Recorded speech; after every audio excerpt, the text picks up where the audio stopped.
શિક્ષણની પાવનભૂમિ સુરતમાં આજે ગર્વની ક્ષણ જોવા મળી જ્યારે ઇકરા હાઈસ્કૂલના વિદ્યાર્થીઓને તેમની અપ્રતિમ સિદ્ધિ બદલ જિલ્લા શિક્ષણાધિકારી અને કેન્દ્રીય જળશક્તિ મંત્રી સી.આર.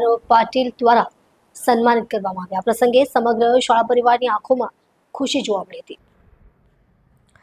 શાળાના આચાર્ય શ્રીમતી મોહસીના એ ખાને જણાવ્યું કે તાજેતરમાં જાહેર થયેલ એસએસસી એચએસસી બોર્ડના પરિણામમાં ઇકરા હાઈસ્કૂલે ઇતિહાસ રચ્યો છે. અંગ્રેજી માધ્યમના વિદ્યાર્થી મુઝફર આલમ મઝહર આલમ શેખે વિજ્ઞાન વિષયમાં 80માંથી 80 માર્ક્સ મેળવી 98.14% સાથે A1 ગ્રેડ અને પ્રથમ ક્રમાંક હાંસલ કર્યો.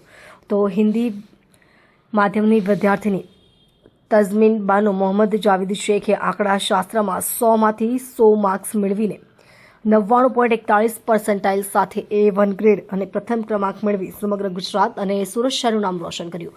આ બંને વિદ્યાર્થીઓને ટ્રોફી અને સન્માનપત્ર આપીને જિલ્લા શિક્ષણ અધિકારી અને કેન્દ્રીય મંત્રી સી.આર. પાટીલે તેમના સંઘર્ષ અને લગનને સલામ કરી. વધુમાં છેલ્લા 3 વર્ષથી હિન્દી માધ્યમ અને 2 વર્ષથી ઉર્દુ માધ્યમનું એચએસસી બોર્ડનું 100% પરિણામ લાવવા બદલ શાળાના બંને આચાર્યો શ્રીમતી મોહસીના એ ખાન અને શેરાની ઇમરાન ખાને મોમેન્ટો આપીને ખાસ સન્માનિત કરવામાં આવ્યા. તેમની આ ઉપલબ્ધિએ સાબિત કર્યું કે સાચા શિક્ષકનું મિશન માત્ર પરીક્ષા જ નહીં પણ ભવિષ્ય ઘડવાનું હોય છે. આ સન્માન સમારોહમાં ઇકરા હાઈસ્કૂલના સેક્રેટરી શ્રી સાયકલવાલા મોહમ્મદ સલીમને પણ વર્ષ દરમિયાન વિવિધ હરીફાઈમાં રાજ્ય અને રાષ્ટ્રીય કક્ષાએ ગોલ્ડ મેડલ મેળવવા અને અભ્યાસ ક્ષેત્રે ઉત્કૃષ્ટ પ્રદર્શન માટે મોમેન્ટો એનાયત કરીને સન્માનિત કરવામાં આવ્યા.